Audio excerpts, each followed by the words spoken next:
Americans for Limited Government, Robert F. Kennedy Jr., has been complaining about censorship, and rightfully so, over the past few weeks. And and the irony here is that just a few short years ago, he was advocating censoring his political opponents, the people who he disagreed with, in publications and op-eds that he actually wrote. So let's look at what he's saying now, and then we'll take a look at what he said then. Announcement speech from Boston, all 2 hours of it, at about the 48 or 49 minute mark. At about the 48 or 49 minute mark, you said, "This is what happens when you censor somebody for 18 years."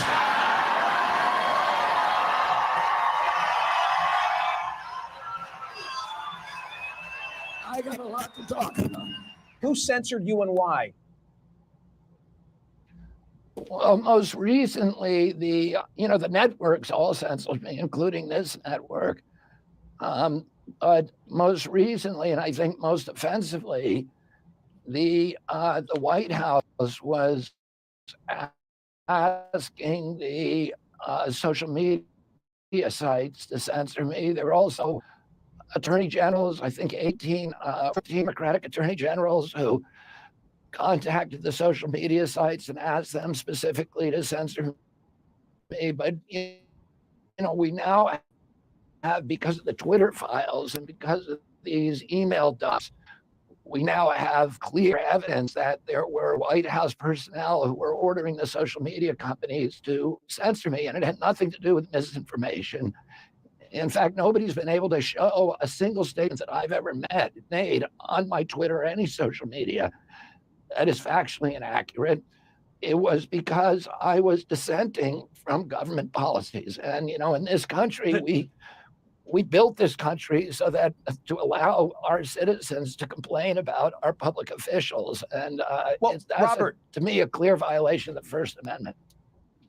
So let's go there. The New York Times, then reporting on your announcements, said this, Mr. Let's just get right to it, because that, let's just take exactly what he said related to a violation of his First Amendment rights. There are a couple of things he said I want you to be focused on, because he specifically talks about states' attorneys general censoring, 13 of them censoring him, seeking to shut him up, and using their powers to do so. So he was very specific about different people who were censoring him, and directly and correctly talking about First Amendment liberties.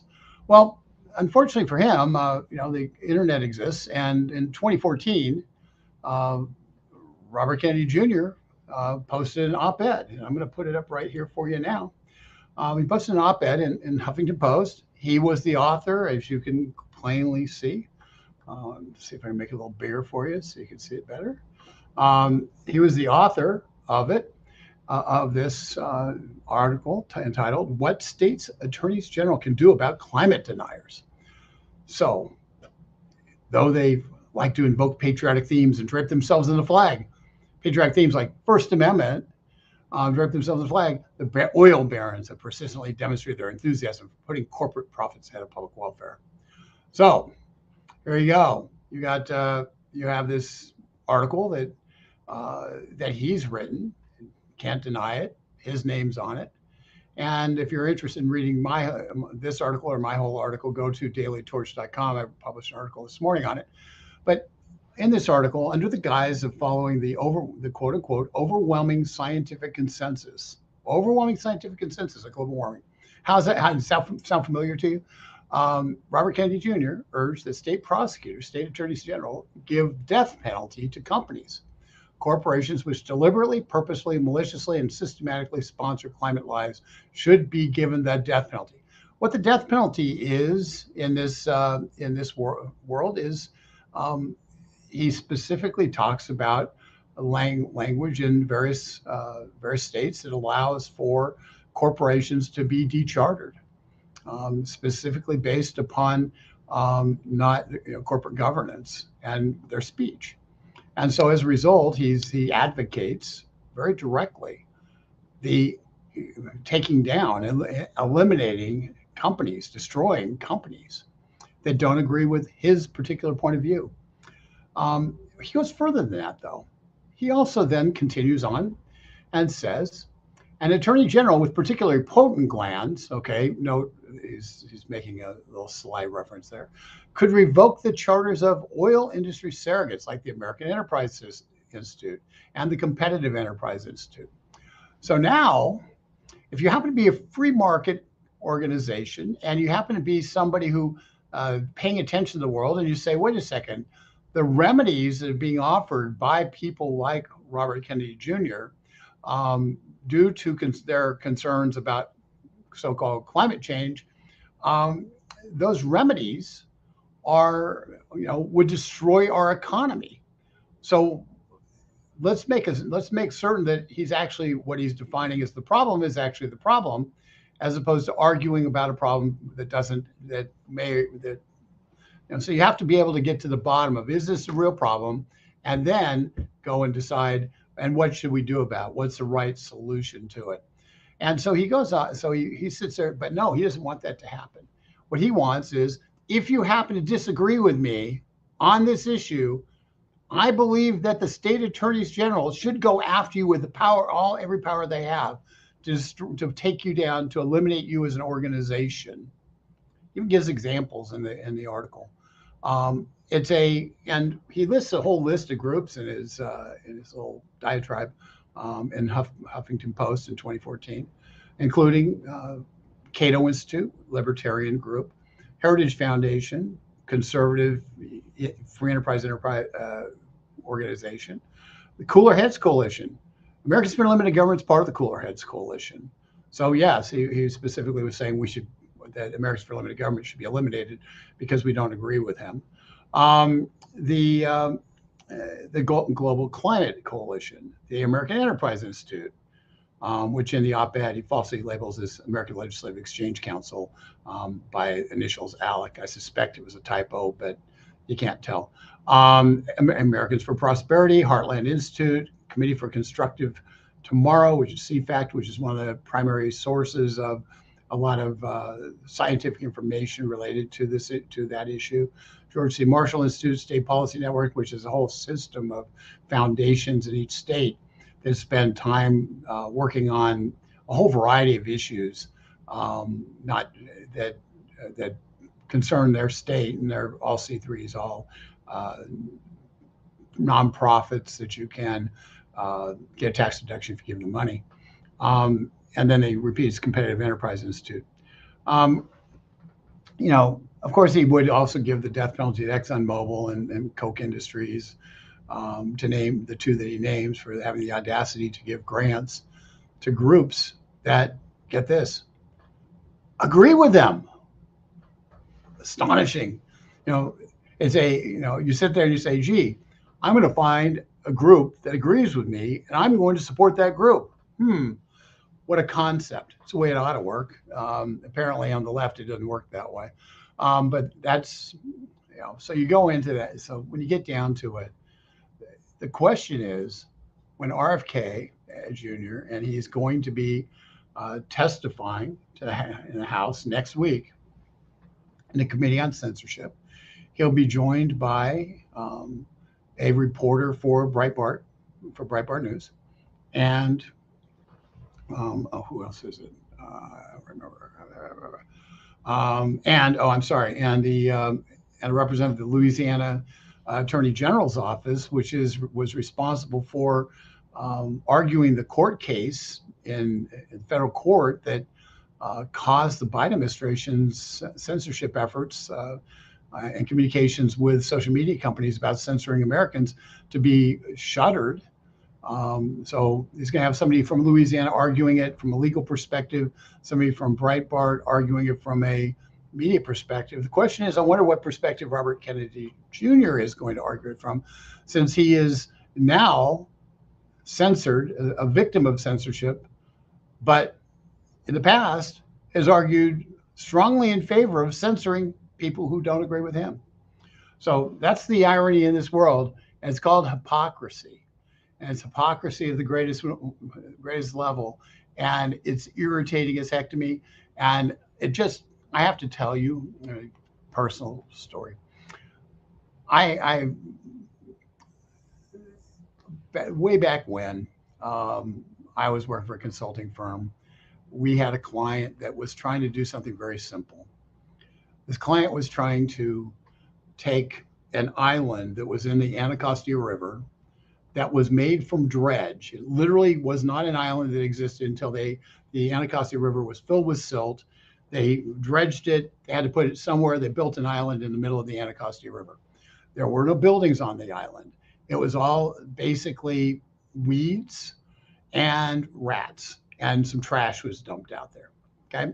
Small island, weeds, trash, rats. That's all there was. That's the island. There were no indigenous native species. There's none of that. It was literally dredge. Well, the U.S. government, which owns the island, said, we will happily turn the island over to the District of Columbia for use as something called National Children's Island. And the idea was a developer was going to build a small education amusement park on that island. They were going to let DC school children have one day, who are like fifth grade, have one day in the fifth grade, be able to go there and experience this kind of the scientific stuff that was over there and kind of have fun. But it was it was going to have rides and some rides, but not very much because it wasn't a big island. It wasn't huge. It was a small little dredge island in the middle of a small little river. And Robert Kennedy Jr. came out and opposed it. And in spite of having the mayor of DC's support, we ended up not being able to do that because the DC City Council said no. And today, that land remains a rat-infested dump, and that has no value whatsoever, as a blight on the community. And Robert Kennedy Jr. played a big role in making certain that didn't happen. And so, a little bit personal, because quite honestly, we tried to get something done and we lost, and it was largely because of him. So when I hear him running around as a victim, when he's played the overcard on it so many times, and then you look at he's going around complaining about being censored, when you know that he's called for people to be censored like Americans for Limited Government. At some point, people will have to be held accountable. Remember, folks, he's a sympathetic person, okay? Let's just be clear. He's a sympathetic person. His uncle was murdered in office, assassinated in Dallas. His father was murdered in Los Angeles in the Ambassador Hotel, in the kitchen of the Ambassador Hotel, right after he gave his victory speech for winning the Republican or the Democrat primary in California. And as he was exiting the building, he was murdered by a guy named Sirhan B. Sirhan. And it was on TV. I remember as a kid, I was watching that. And I lived in California, so the California primary was interesting to me. I was in politics. I was 10 years old. But that was kind of, I love baseball and I love politics, okay? And so it was hard, it was terrible. And he was a young man. He was in his teens when that occurred. Those are life-defining events. So he's a very sympathetic character. But you know what you don't get to do? You don't get to then go off and say, I'm going to censor you, turn the government against people who don't agree with me, against dissenters. And when that same government gets turned against me, I'm going to complain about it. And so, when he started doing that, I'm like, wait a second, this guy's a fraud. And so, you know what? I'm going to tell the truth about people. And it's my hope that when he testifies before Congress, that some of the Republicans in the House will hold up his 2014 article in HuffPo and make him explain it. Because what he can't say is he can't play the AOC card that he doesn't know any better. He was in his 60s when he wrote that. He knew better. So he can't say, I don't understand the meaning of language, because he does understand the meaning of language. He's a practiced politician. He's done it all his whole life. Smart guy. So he understood what he was writing. He understood the implications of what he was writing. He knew what it meant, and he wrote it anyway. And he doesn't get to erase that from his history. I'm glad that he's against censorship now. Welcome to the team. But the fact that he was willing to use it just a few short years ago against people who he viewed as being his enemies is, to me, a mark that cannot be erased. And Americans need to know about that mark. Let's see what we've got in our chat. I'm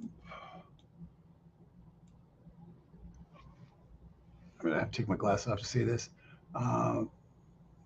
Okay, Randy Lale. Okay, I want to make this clear, Randy. This isn't about him running for president, to me. This is about, if he's going to run around talking about censorship, people have to understand that it works both ways, and you can't just say, I don't like censorship when it's being brought onto me. You have to be willing to say, I don't like censorship when it's done to anybody. Equal rights in America needs to mean that the people I don't agree with have the same rights as I have. And the minute you have government picking winners and losers, you have lost those rights for all. And so that's why I did this piece. That's why I'm pointing this out. Whether you like Trump, whether you like DeSantis, whether you like Biden, whether you like anybody else out there, whether you like Robert Kennedy Jr., I don't care. What I care about is I want somebody, if somebody has engaged in or encouraged censorship, and now they want to preach to me about censorship, they damn well better answer the questions what the heck they meant 10 years ago, and not 9 years ago, when they wrote about wanting to censor and shut down, not just censor, but shut down companies and groups and individuals, by inference, who he didn't agree with. So that's the reason this is. I appreciate your sentiment about Trump, but I just want to make it clear this has nothing to do with that. RFK Jr. attended the London School of Economics, training ground for Fabian socials.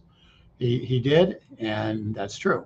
And so he understands if you can shut down those who are against you using government power, you have a much greater chance of succeeding.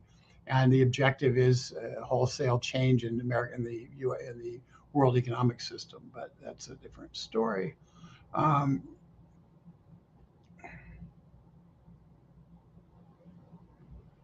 Wow.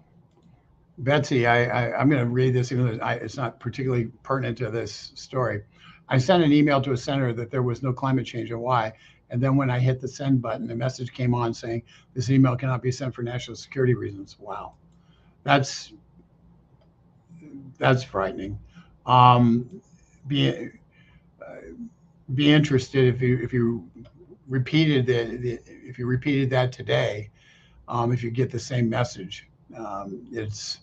That would be interesting, because remember, one part of science that these guys tend to forget is you have to be able to replicate the experience. So Betsy, if you get the same, you send that email again today, and you get the same response, then that's just not an anomaly. Let's see here.